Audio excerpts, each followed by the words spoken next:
I'm Ed Stevens, and I was a friend of Tim's for 40 years. I can't be at his service, but I wanted to share some of my experiences with Tim and what he meant to me. I first met Tim in the late 70s, or maybe it was the early 80s, when I started working at the Wilson Stationer's store in Bayshore Shopping Center here in Ottawa. Tim had been working there for at least a couple of years before I started. Oddly, we both lived on Dayton Crescent since the 60s, but had not met. I lived with my parents, or had lived with my parents at number 5, and then moved to number 9 to board with the Truman family while I went to Carleton University. And the Dobbings lived at number 13. Tim was already friends with Hugh Truman, with whom I developed an independent friendship while living with his family.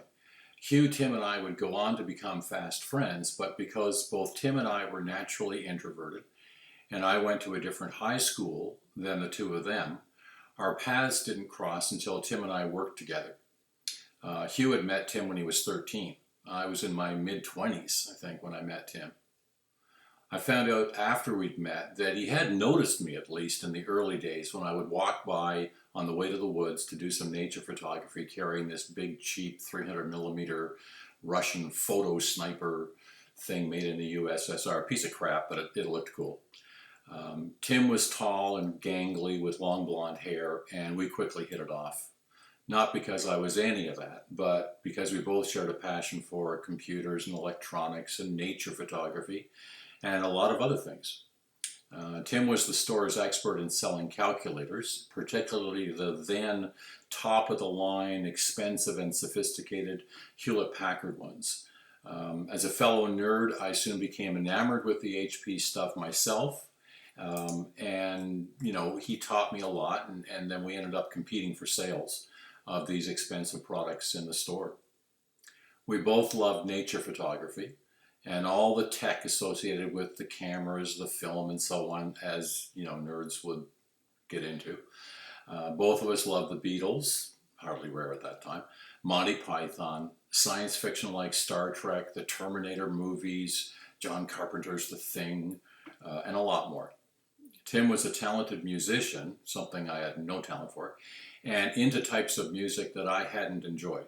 He introduced me to the music of Black Sabbath, the Tubes, Kate Bush, and other edgy stuff that I otherwise would never have discovered.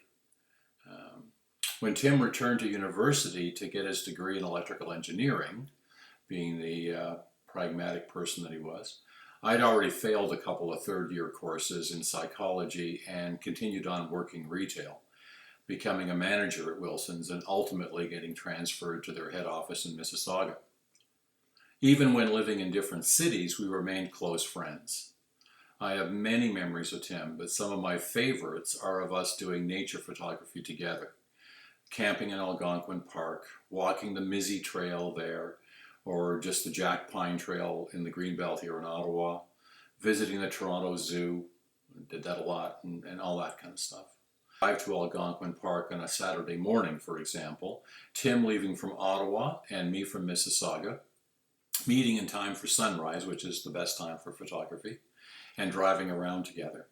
We would often camp in adjoining sites and then head back to our homes on Sunday afternoon, the end of the weekend. More sensibly, perhaps, we could drive up Friday evening. But either way, Tim never minded driving what to me seemed a ridiculous amount for a few hours, enjoying the natural world and carrying around a ton of camera equipment to do it.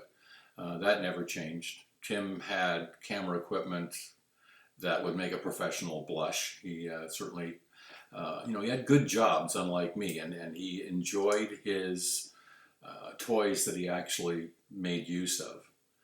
Tim, Hugh, and I formed a close bond. We would joke that Tim and Hugh would talk about me, Tim and I would talk about Hugh, and Hugh and I would talk about Tim. And that, again, went on for many, many years. Tim was extremely intelligent, logical, and sensible, but he combined that with a powerful artistic sensibility and a kindness that rarely occur together in one person. He was reserved and introverted like myself, but firm in his opinions once decided, and which were pretty much always right in my experience. He was not fond of short-sightedness or a lack of However, he was tolerant and accepting of flaws in his friends and loved ones, myself included. He had a great sense of humor, with a tendency towards irony and without poking fun at others. I don't think I ever saw Tim really angry. Frustrated, sure, but not angry at someone ever. Once Tim moved to Calgary, we no longer were able to meet in person, with very rare exceptions. Instead, we would talk about once a week on the phone and then by FaceTime, as well as emails and texts and all that usual stuff, continuing a friendship by voice, and this went on for many years. I simply cannot believe that we won't be talking anymore. For more than 40 years, Tim was a close friend, and I will miss him more than I can express. Put simply, I loved him. It hurts to have to say goodbye to such a dear, dear friend. Thanks for listening.